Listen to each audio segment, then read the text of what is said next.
K Shivakumar ಅವರು ಮುಖ್ಯಮಂತ್ರಿ ಆಗಿದ್ದಾರೆ. ಅವರು ಹಿಂದುಳಿದ ಜಾತಿಯವರು, ಅವರ ಮುಕ್ತ ಕಡತೆಯಿಂದ ನಾವು ಅಭಿನಂದಿಸ್ತೇವೆ. ಆದರೆ ಪರಿಶಿಷ್ಟ ಜಾತಿಯವರು, ಮುಸ್ಲಿಮರ ಅಲ್ಪಸಂಖ್ಯಾತರು, ಇತರೆ ರೈತರ ರಕ್ಷಣೆಯನ್ನು ಕಾಪಾಡೋರಿಗೆ ನೀವು ಆದ್ಯತೆಯನ್ನು ಕೊಡಬೇಕಲ್ಲ. ಈಗ ಪರಿಶಿಷ್ಟ ಜಾತಿಯಲ್ಲಿರ್ತಕ್ಕಂಥವ್ರಿಗೆ ಅನೇಕ ಜನರು ಮುಖ್ಯಮಂತ್ರಿ ಆಗೋ ಅವಕಾಶ ಮಾಡಿದ್ದಾರೆ. ಮಲ್ಲಿಕಾರ್ಜುನ ಖರ್ಗೆ, ಎಚ್ ರಂಗನಾಥ್, ಬಸವಲಿಂಗಪ್ಪ, ಎನ್ ನರಸಿಂಹಮೂರ್ತಿ, ಚಂದ್ರಾಚಾರ್ಯ, ಅನೇಕ ಜನರಿಗೆ ಮುಖ್ಯಮಂತ್ರಿ ಆಗೋದು. ಪರಮೇಶ್ವರ, ಮಾದೇವಪ್ಪ, ಎಚ್ ಮುನಿಯಪ್ಪ, ಇವರೆಲ್ಲ ಮುಖ್ಯಮಂತ್ರಿ ಆಗುವಂತ ಕ್ಯಾಂಡಿಡೇಟ್ ಸೀನಿಯರ್ಸ್. ಅವರೆಲ್ಲರೂ ಕೂಡ ಒಂದು ರೀತಿಯ ಪಕ್ಷದ ಗುಲಾಬಿ ರೀತಿಯಲ್ಲಿ ನಡೆಸಿಕೊಂಡಿದ್ದಾರೆ. ನಾನು ಈ ಸಂದರ್ಭದಲ್ಲಿ ಹೇಳಕ್ಕೆ ಇಚ್ಛೆಪಡ್ತೀನಿ, ಸರ್ಕಾರದ ಶಿವಕುಮಾರ್ ಅವರು ನೀವು ಮಾಡಿ ಹೇಳ್ತಾ ಮುಖ್ಯಮಂತ್ರಿ ಆಗಿದ್ದೀರಿ, ನೀವು ಅಭಿನಂದನೆ ಮಾಡ್ತೇವೆ. ಅದು ಪರಿಶಿಷ್ಟ ಜಾತಿಯವರಿಗೆ 5 ಉಪಮುಖ್ಯಮಂತ್ರಿ ಮಾಡಿ. ಆಂಧ್ರ ಪ್ರದೇಶದಲ್ಲಿ ಮಾಡಿದ್ದು 5 ಉಪಮುಖ್ಯಮಂತ್ರಿ ಮಾಡೋದ್ರ ಮೂಲಕ ಈ ಪರಮೇಶ್ವರ ಅವರು ಕೊಟ್ಟಿದ್ದೇವೆ, ಸ್ವಾಗತ ಮಾಡ್ತೇವೆ. ಹಾಗೆಯೇ ಎಚ್ ಮುನಿಯಪ್ಪನವರಿಗೆ ಕೊಡಿ, ಡಾಕ್ಟರ್ ಎಚ್ ಸಿ ಮಾದೇವಪ್ಪನವರಿಗೆ ಕೊಡಿ ಉಪಮುಖ್ಯಮಂತ್ರಿ, ಪ್ರಿಯಾಂಕ ಖರ್ಗೆ ಅವರಿಗೆ ಕೊಡಿ. ಈಗ 5 ಮುಖ್ಯಮಂತ್ರಿಯನ್ನ ಮಾಡೋದ್ರ ಮೂಲಕ ಅಥವಾ ತಿಮ್ಮಪ್ಪರು ಇದ್ದಾರೆ ಅವ್ರಿಗೂ ಕೊಡಿ. 5 ಜನ ಉಪಮುಖ್ಯಮಂತ್ರಿ ಮಾಡೋದ್ರ ಮೂಲಕ ಈ ರಾಜ್ಯದಲ್ಲಿ ವರ್ಗನ್ನ ಕಾಪಾಡಬೇಕು, ಮತ್ತೆ ಮಂತ್ರಿಗಳನ್ನ ಮಾಡಬೇಕು. ಆ ಬಡವಳ್ಳಿ ಲೋಕ ಶಾಸಕರು ನರೇಂದ್ರ ಸ್ವಾಮಿ ಇದ್ದಾರೆ, ಅವ್ರಿಗೂ ಪ್ರಬಲವಾದಂತ ಖಾತೆ ಕೊಡಿ. ನೋಡ್ರಿ, ನಾನು ಈ ಸಂದರ್ಭದಲ್ಲಿ ಹೇಳ್ತೇನೆ, ಡಾಕ್ಟರ್ ಪರಮೇಶ್ವರ್ ಅವರು ಸಂವಿಧಾನವನ್ನ ಇಡೀ ರಾಜ್ಯಕ್ಕೆ ಪರಿಚಯ ಮಾಡಿದರು. ಅವರು ಸಚಿವ ಸಂಪುಟದಿಂದ ಕೈ ಬಿಟ್ಟಿದ್ದಾರೆ. 40 ವರ್ಷಗಳ ಕಾಲ ಸಿದ್ದರಾಮಯ್ಯನವ್ರನ್ನ ನೀಲನಕ್ಷೆಯನ್ನು ಮಾಡಿದವರು, ಸರ್ಕಾರಕ್ಕೆ ಬೆಂಬಲ ಕೊಟ್ಟವರು, ಸಿದ್ದರಾಮಯ್ಯನವರ ಎಲ್ಲ ಕೆಲಸಗಳನ್ನು ಮಾಡಿದ್ರು ಡಾಕ್ಟರ್ ಸಿ ಮಾದೇವಪ್ಪನವರು. ಅವರು ಕೈ ಬಿಟ್ಟಿದ್ದಾರೆ. ಇದು ಯಾವ ನ್ಯಾಯ? 5 ಪಕ್ಷವನ್ನು ಕಟ್ಟಿ ಸಿದ್ದರಾಮಯ್ಯ ಮುಖ್ಯಮಂತ್ರಿ ಮಾಡಿಸಿ, ಸಿದ್ದರಾಮಯ್ಯ ವಿಷಯ ಬಂದಾಗೆಲ್ಲನೂ ಕೂಡ ಕುರ್ಚಿ ಖಾಲಿ ಇಲ್ಲ ಅಂತ ಹೇಳಿ ನಿಷ್ಠೂರ ಮಾತಾಡಿದಂತ ಡಾಕ್ಟರ್ ಸಿ ಮಾದೇವಪ್ಪನವರು ಇವತ್ತು ಖಾಲಿ ಕೈಯಲ್ಲಿ ರಕ್ಷಣೆ ಸಿಗೋದು ಹೆಂಗೆ? ಅದು ನಿನ್ನೆ ಕೂಡ ನಮ್ಮ ಪ್ರೆಸ್ ಕಾನ್ಫರೆನ್ಸ್ ಅಲ್ಲಿ ನಮ್ಮೆಲ್ಲ ಸಂಘಟನೆಗಳು ಸೇರಿ ಗಣ್ಯ ಮಾಡಿದ್ದು ಪ್ರಜಾವಾಣಿ ಇದೆ. 12ನೇ ತಾರೀಕು ಹೋರಾಟ ನಡೀತಾರೆ freedom park. Doctor H C ಮಾದೇವಪ್ಪನವರಿಗೆ ಮಂತ್ರಿ ಕೊಡಬೇಕು, ಡೆಪ್ಟಿ ಸಿ ಎಂ ಮಾಡಬೇಕು, ದಯಮಾಡಿ ಈ ಭಾಗದಿಂದ ಬನ್ನಿ. ಆಮೇಲೆ ಜೊತೆಗೆ ಅತ್ಯಂತ ಮುಖ್ಯವಾಗಿ ನಾನು ಹೇಳೋದು, ಇತ್ತೀಚಿನ ದಿನಗಳಲ್ಲಿ ಒಂದು 4-5 ವರ್ಷಗಳಿಂದ ಜಾತಿಗಳನ್ನ ಸೀಡ್ಬಿಟ್ಟಿದ್ದಾರೆ, ಅಡ್ಡ ಉದ್ದ ಸೀಡ್ಬಿಟ್ಟಿದ್ದಾರೆ. ಅದು ನಮ್ಮ ಹೋರಾಟ ಯಾಕಂದ್ರೆ ಈ ಕಟ್ಟ ಕಡೆಯಲ್ಲಿರ್ತಕ್ಕಂಥ ಅಲೆಮಾರಿಗಳು 59 ಜಾತಿ ಅಲೆಮಾರಿಗಳಿದೆ. 59 ಜಾತಿ ಅಲೆಮಾರಿಗಳಲ್ಲಿ ಕಾಡು ವಾಸ ಮಾಡೋ ಜನ ಪಾಪ, ಹಗಲು ವೇಷ ಹಾಕಿ ಬೀದಿ ಬದಿನಲ್ಲಿ ಭಿಕ್ಷೆ ಬೆಳೆ ತಿನ್ನುವಂತ ಜನ. ಅವ್ರಿಗೆ ಮೀಸಲಾತಿನಲ್ಲಿ 40 ಜಾತಿಗಳು, 101 ಜಾತಿಗಳಿಗೆ 40 ಜಾತಿಗಳಿಗೆ ಗ್ರಾಮ ಪಂಚಾಯತಿ ಸದಸ್ಯ ಇದ್ದಾರೆ. ಇನ್ನು 41 ಜಾತಿನಲ್ಲಿ ಸರ್ಕಾರದಲ್ಲಿ ಇರ್ತಕ್ಕಂಥ ವಿದ್ಯಾಶ್ರೀ ಯೋಜನೆ, ಪ್ರಭುತ್ವ ಯೋಜನೆಗೆ ಅರ್ಜಿನೇ ಹಾಕಿಲ್ಲ. ಅಷ್ಟು ಪ್ರಜ್ಞೆ ಇಲ್ಲ ಪಾಪ, ಯಾರು ಓದೇ ಇಲ್ಲ. ಇನ್ನು 21 ಜಾತಿಗಳಿದ್ದಾವೆ. ಆ 21 ಜಾತಿಗಳಲ್ಲಿ ಸ್ವಾತಂತ್ರ್ಯ 75 ವರ್ಷಗಳಿಂದ ಯಾರು ಶಿಕ್ಷಣಕ್ಕೆ ಶಾಲೆಗೆ ಪಕ್ಕನೇ ನೋಡಿಲ್ಲ. ಆ ಕಾರಣದಿಂದ ಮೋಚಿಯಿಂದ ಜಾತಿ ಇದೆ, ಚಪ್ಪಲಿ ಬೀದಿ ಬದಿಯಲ್ಲ. ಆ ಜಾತಿಗಳಿಗೆ ಮೀಸಲಾತಿ ಸಿಗಬೇಕು ಅಂತೇಳಿ ಮಲ ಬರುವಂತ ಜಾತಿ ಇದೆ, ಬಂಗಿ ಜಾತಿ. ಮಲ ತಲೆ ಮಲ ಬರುವಂಥದ್ದು, ಕೈಯ ಬಡಿಯುವಂಥದ್ದು, ಅವ್ರಿಗೆ ಮೀಸಲಾತಿ ಒಬ್ಬರು ಅವರಿಂದ ಶಿಕ್ಷಣದ ಪಕ್ಕನೇ ನೋಡಿಲ್ಲ. ಅವ್ರಿಗೆ ಮೀಸಲಾತಿ ದಕ್ಕಬೇಕು ಬಾಬಾ ಸಾಹೇಬ್ ಹೇಳಿರುವಂಥದ್ದು ಅಂತೇಳಿ ನಾವು ಒಳ ಮೀಸಲಾತಿ ಬೆಂಬಲ ಕೊಡ್ಬೇಕು, ಒಳ ಮೀಸಲಾತಿ ಜಾರಿ ಮಾಡಬೇಕು ಅಂತ. ಯಾಕಂದ್ರೆ ಈ ಥರ ಜಾತಿಗಳು ಕಟ್ಟ ಕಡೆ ಇರ್ತಕ್ಕಂಥ ಮನೆ ಸ್ತಬ್ಧಗಳ ಜಾತಿಗಳಿಗೆ ಮೀಸಲಾತಿ ಕೊಡಬೇಕು. ಬಾಬಾ ಸಾಹೇಬ್ ಅಂಬೇಡ್ಕರ್ ಅವರು 1956ರಲ್ಲಿ ಪ್ರಣಾಳಿಕೆ ಆಗಿರ್ತಾರೆ. ಕಟ್ಟ ಕಡೆಯವರು ಕೂಡ ಮೀಸಲಾತಿ ಕೊಡೋದಕ್ಕೆ ಮುಂದಿನ ಹೋರಾಟ ಮಾಡ್ತೇವೆ, ಕೊಡಬೇಕು. ಆಮೇಲೆ ಆಯಾ ಜಾತಿಗೆ ಅಂದರೆ ಕೆಲವು ಪೊಲೀಸ್ ಸಮಾಜದಲ್ಲಿ ಕಡೆಯಲ್ಲಿ ಕೇಳತಕ್ಕಂಥ ಕಲ್ಕಟ್ಟರು ಮಣ್ಣು ಸಿಕ್ಕಿಲ್ಲ. ವಲಯ ಸಮಾಜದಲ್ಲಿ ಈ ತಿಗಳು ವಲಯ, ಮಶಾಣ ವಲಯ, ಕಪ್ಪೆ ವಲಯ ಅಂತವರಿಗೆ ಮೀಸಲಾತಿ ಸಿಕ್ಕಿಲ್ಲ. ಈ ತರದ ದುರ್ವಿದಾಸ ಅಂತ ಕರೀತಾರೆ. ಆಮೇಲೆ ಮಾಸ್ಟಿಕ ಅಂತ ಇದೆ, ಮಾಸ್ಟಿಕ ಜಾತಿ. ಈ ತರದವ್ರಿಗೆ ಮೀಸಲಾತಿ ಕೊಡಬೇಕು ಅಂತ ಹೇಳಿ ನಮ್ಮ ಹೋರಾಟ ಮಿಸ್ಗೈಡ್ ಆಗಬಾರ್ದು. ಈಗ ಅದರ ಮುಗಿದ ಅಧ್ಯಾಯ ಏನೋ ವರ್ಗೀಕರಣ ಆಗಿದೆ. ಅದರ ನ್ಯೂನತೆಗಳು ಸರ್ ಮಾಡ್ಕೊಂಡು ನಾವು ಈ ಕಡೆ ಮುಖ ಮಾಡೋಣ, ಸಂವಿಧಾನದ ಕಡೆ, ಶಿಕ್ಷಣದ ಕಡೆ, ಜಾಗೃತಿ ಕಡೆ ಮುಖ ಮಾಡೋಣ ಅಂತ ಹೇಳಿ ನಾವೀಗ ರಾಜ್ಯದ ಕಡೆ ಹೊರಟಿದ್ದೇವೆ. ಆ ಕಾರಣದಿಂದ ಅತ್ಯಂತ ನಾವು ಮೀಸಲಾತಿ ಬೇರೆ ವಿಚಾರಗಳನ್ನ ಬಾಬಾ ಸಾಹೇಬ್ ಅಂಬೇಡ್ಕರ್ ಕಣ್ಣಿಂದ ನೋಡಬೇಕಾಗಿದೆ, ಬಾಬಾ ಸಾಹೇಬ್ ಹೃದಯದಿಂದ ನೋಡಬೇಕಾಗಿದೆ. ಎಷ್ಟೇ ಇಷ್ಟೂರ ಬಂದರೂ ಕೂಡ ನಾವು ಕೆಲಸ ನನ್ನೇ ಅಂತ ಹೇಳಬೇಕಾಗುತ್ತೆ. ಅಲಮಾರಿ ಕೂಡ ಇಡೀ ರಾಜ್ಯಾದ್ಯಂತ ಹೋರಾಟ ಮಾಡಿದ್ದೀವಿ ನಾವು. ಆ ಕಾರಣದ ಈ ಸಮಾಜ ಈಗ ಒಂದು ರೀತಿ ಅನುಮಾನ, ಒಂದು ರೀತಿ ಗೊಂದಲ. ಈ ಮೀಸಲಾತಿ ಬರೀ 2% ರಾಜ್ಯ ಮತ್ತು ಕೇಂದ್ರ ಸರ್ಕಾರದಲ್ಲಿ ಇರ್ತಕ್ಕಂಥ ಉದ್ಯೋಗ 2%. ಇನ್ನು 98% ಖಾಸಗಿನಲ್ಲಿ, ಕಾರ್ಖಾನೆಗಳಲ್ಲಿ, ವ್ಯವಸಾಯದಲ್ಲಿ ಇನ್ನೂ ಉದ್ಯೋಗ ಇದೆ. 2% ಅಲ್ಲಿ 1% ಖಾಸಗೀಕರಣ ಆಗೋದಿದೆ. ಇನ್ನು 1%. ಈ 1% ಮೀಸಲಾತಿಗೋಸ್ಕರ ಇಡೀ ಜಾತಿಗಳನ್ನು ಹೊಡೆದು ಬಿಟ್ಟಿದ್ದಾರೆ. ನಾನು ಎಲ್ಲ ಕಡೆ ಹೇಳಿದ್ದೀನಿ, ವಲಯ ಮಾದಿಗ ಅಸ್ಪೃಶ್ಯತೆ ಅನುಭವದಲ್ಲಿ ಸಮಾನ ದುಃಖಿಗಳು, ಅಸ್ಪೃಶ್ಯತೆ ಅನುಭವದಲ್ಲಿ ಬಾಧಿತರು.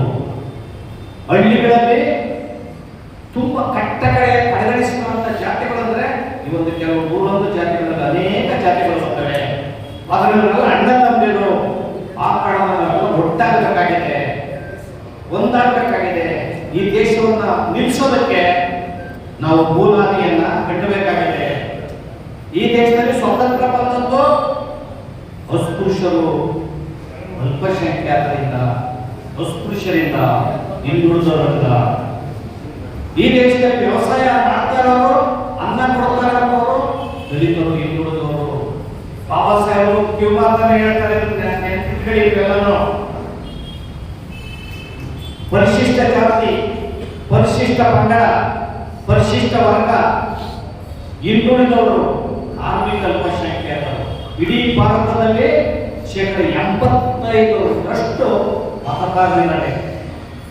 ನೀವು ನಿಮ್ಮ ಸ್ವತಂತ್ರ ಪಕ್ಷವನ್ನ ಕಟ್ಕೊಂಡು, ನಿಮ್ಮ ಮತವನ್ನ ನೀವು ಹಾಕಿಕೊಂಡು ಈ ದೇಶವನ್ನ ಮಾಡಿ, ಮೇಲ್ಜಾತಿ ಮೇಲ್ವರ್ಗದಲ್ಲಿ ನೀವು ಸರಿಸಮಾನರಾಗಿ ಅಧಿಕಾರವನ್ನು ಹಂಚಿಕೊಂಡು ಈ ದೇಶವನ್ನ ನಾವು ಕಣ್ಣಾರೆ ನೋಡಬೇಕು ಅಂತ ಬಾಬಾ ಸಾಹೇಬ್ ಅಂಬೇಡ್ಕರ್ ಕನಸ್ಕೊಂಡಿದ್ರು.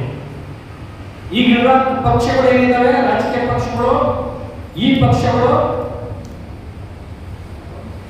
ನಿಮಗೆ ನೀವು ಮಾರ್ವಾಡಿಗಳ, ಹಣವಂತರ, ಅವರ ಟ್ರಸ್ಟ್ ಇದು. ಕಾಂಗ್ರೆಸ್, ಬಿಜೆಪಿ ದಳ, ಮೇಲ್ಜಾತಿಗಳ, ಮೇಲ್ವರ್ಗಗಳ ಟ್ರಸ್ಟ್.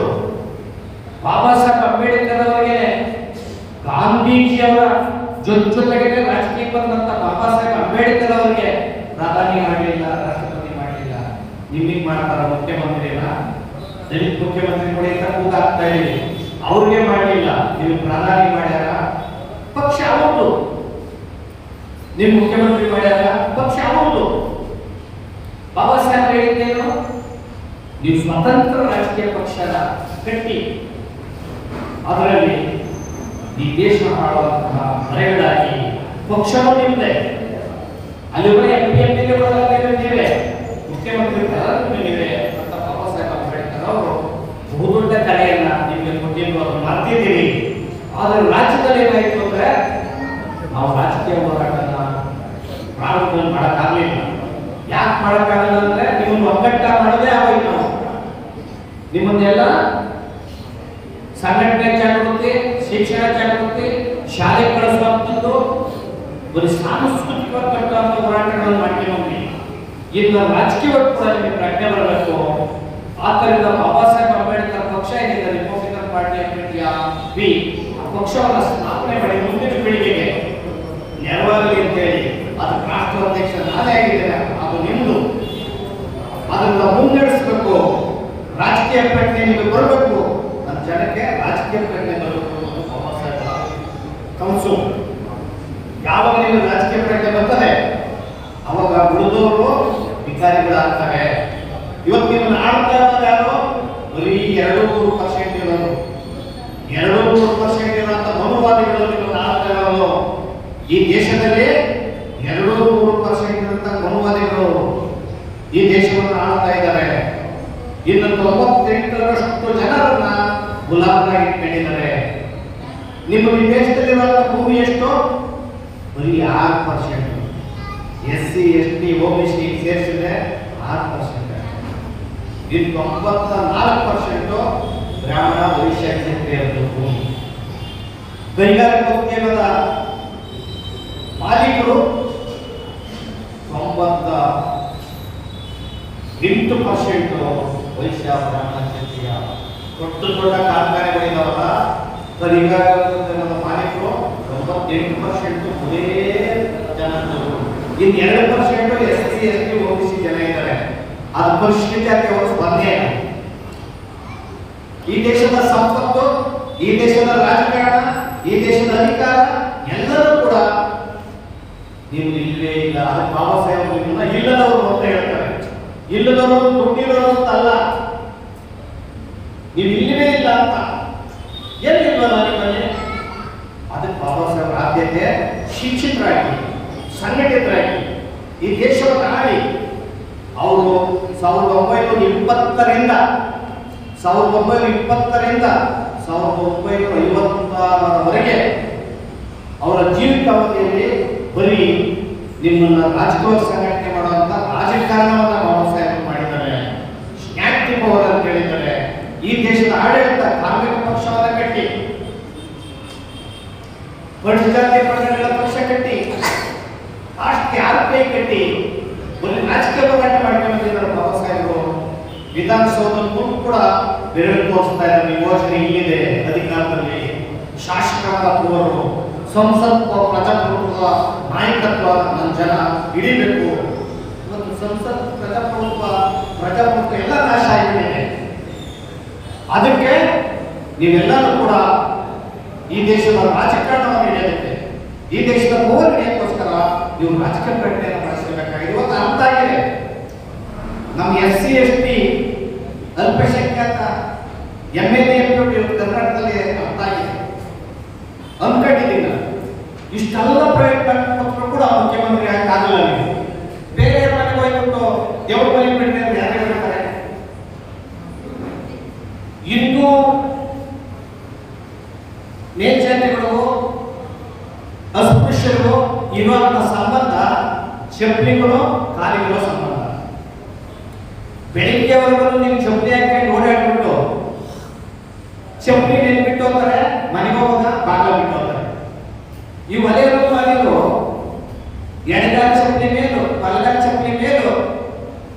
ನನ್ನ ಎಡಗಾಲ ಎಕ್ಕಡ, ನನ್ನ ಬಲಗಾಲ ಎಕ್ಕಡ. ನಾವು ಮೇಲು ಅಂದ್ರೆ ಒಳಗೆ ಹೋಗಿ ಎಲ್ಲಿ ಬಿಡ್ತಾರೆ? ಬಾಗಿಲು ಬಿಟ್ಟು ಬರ್ಬಿಡ್ತಾರೆ. ನೀವು ಎಲ್ಲಿದ್ರು ಅಸ್ಪೃಶ್ಯರೇ.